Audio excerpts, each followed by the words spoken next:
అందరికీ నమస్కారం. ప్రథమ పూజ్యుడిగా గణపతిని ఎంచుకోవడానికి కారణమేంటో తెలుసుకుందాం. ఒకసారి దేవతలందరిలో ఎవరు ముందుగా పూజించబడాలి అనే ప్రశ్న వచ్చింది. దీనికి పరిష్కారం కోసం శివపార్వతులు ఒక పరీక్ష పెట్టారు.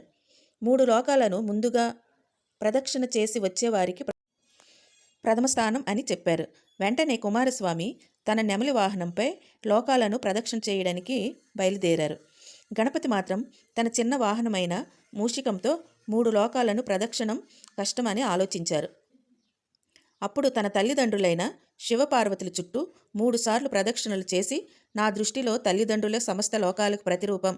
వారిని ప్రదక్షిణం చేయడం అంటే 3 లోకాలను ప్రదక్షిణ చేసినట్టే అని చెప్పారు. గణపతి జ్ఞానాన్ని చూసి శివపార్వతులు సంతోషించి, నీవే ప్రథమ పూజ్యుడివి అని వరమిచ్చారు. అందుకే ఆయనకు విఘ్నేశ్వరుడు మాత్రమే కాదు, ప్రథమ పూజ్యుడు అనే పేరు కూడా వచ్చింది. అప్పటి నుంచి ఏ శుభకార్యం ప్రారంభించినా ముందుగా గణపతిని పూజిస్తే విఘ్నాలు తొలగి ఆ కార్యం విజయవంతంగా సాగాలని భక్తులు గణపతిని ప్రార్థించే సంప్రదాయం ఏర్పడిందని ఈ కథ చెబుతుంది. అలాగే గణపతి వాహనంగా మూషికం ఎలా మారిందో తెలుసుకుందాం. పురాణాల ప్రకారం గంధర్వుడైన క్రౌంచుడు అనేవాడు పొరపాటున వామదేవ మహర్షిని కాలితో తొక్కారు. దానికి ఆ మహర్షి క్రౌంచుడిని భూమిపై ఎలుకగా జన్మించమని శపించారు. శాపం వల్ల అతడు చాలా బలమైన భారీ మూషికంగా మారి యజ్ఞాలు, ఆశ్రమాలు ధ్వంసం చేస్తూ ఋషులను ఇబ్బంది పెట్టేవారు. ఒకరోజు ఆ మూషికం గణపతి స్వామి వద్దకు వచ్చింది. తన బలంతో గణపతిని కూడా ఎదిరించాలని ప్రయత్నించింది. కానీ విఘ్నేశ్వరుడు తన పాసాయుధంతో దానిని బంధించారు. తన శక్తి ముందు తాను ఏమీ కాదని గ్రహించిన మూషికం గణపతిని క్షమించమని ప్రార్థించింది. అప్పుడు గణపతి స్వామి దానిని శిక్షించకుండా, ఇక నుంచి నువ్వే నా వాహనం అవ్వాలి అని అనుగ్రహించారు. ఆ క్షణం నుంచి మూషికం గణపతి వాహనంగా మారింది. ఈ కథలోని గొప్ప సందేశం ఏంటంటే, మూషికం మనలోని కోరికలు, అహంకారం, చంచలమైన మనసు ప్రతీక. వాటిని జయించిన వాడే నిజమైన విజేత. అందుకే గణపతి స్వామి మూషికంపై ఆసీనుడై కనిపిస్తారు. అంటే మన కోరికలు, అహంకారం మనల్ని నడిపించకూడదు, మనమే వాటిని నియంత్రించాలి అనే ఆధ్యాత్మిక సందేశాన్ని ఈ కథ తెలియజేస్తుంది. అందుకే గణపతి స్వామిని పూజించడం అంటే విఘ్నాలను తొలగించుకోవడమే కాదు, మన అహంకారాన్ని జయించి సద్బుద్ధితో ముందుకు సాగాలని సంకల్పించడం కూడా. దుర్వా గణపతి వ్రత విధానం అష్టదళ పద్మాన్నే ఎందుకు వేస్తారు? శ్రావణ శుక్ల చతుర్థిని దూర్వా గణపతి వ్రతంగా పాటిస్తారు మరియు గణేశుడిని ప్రత్యేకంగా పూజిస్తారు. దూర్వా గణపతి వ్రతం నాడు శ్రీ గణేశుడిని పూజించడం విశిష్టతను కలిగి ఉంటుంది. అంతేకాకుండా ప్రతిరోజు గణపతికి గరికను సమర్పించాలి. దూర్వా గణపతి వ్రతంలో దూర్వాకు చాలా ప్రాధాన్యత ఉంటుంది.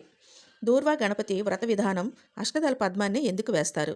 విఘ్నేశ్వరుని పూజలలో వాడే 21 రకాల పత్రాలలోనూ గరిక పత్రం అంటే విఘ్నేశ్వరునికి అమిత ఇష్టం.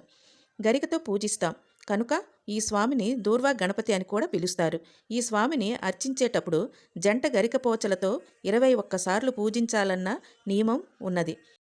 యమధర్మరాజు కుమారుడు అనలాసుదుడు. ఈయన అగ్ని సంబంధమైన తేజస్సుతో జన్మించాడు. అందువల్ల ఆయన శరీరం నుంచి వచ్చే అగ్ని ఆవిరులు ముల్లోకాలను బాధించసాగాయి. అప్పుడు ఇంద్రుడు గణపతిని ప్రార్థించాడు. గణపతి అనలాసురుడిని తన బొటన వ్రేలితో నలిపి ఉండలా చుట్టి చప్పున మింగేశాడు. అయితే అనలాసురుడు అగ్నిమయుడు అవడం వల్ల విఘ్నేశ్వరుని ఉదరములో అమితమైన వేడి పుట్టింది. దాంతో ఆయన బొజ్జలో విపరీతమైన తాపం పుట్టింది. దేవతలు ఆయన బాధను చూడలేక నీటితోనూ అమృతంతోనూ ఎంత అభిషేకించినా ప్రయోజనం లేకపోయింది. నివారణ కోసం ఈశ్వరుని ప్రార్థించగా అప్పుడు మహేశ్వరుడు జంట గరిక పోచలతో విఘ్నేశ్వరుని పూజింపమని చెప్పెను. సంస్కృతంలో గరికను దూర్వాళం అంటారు.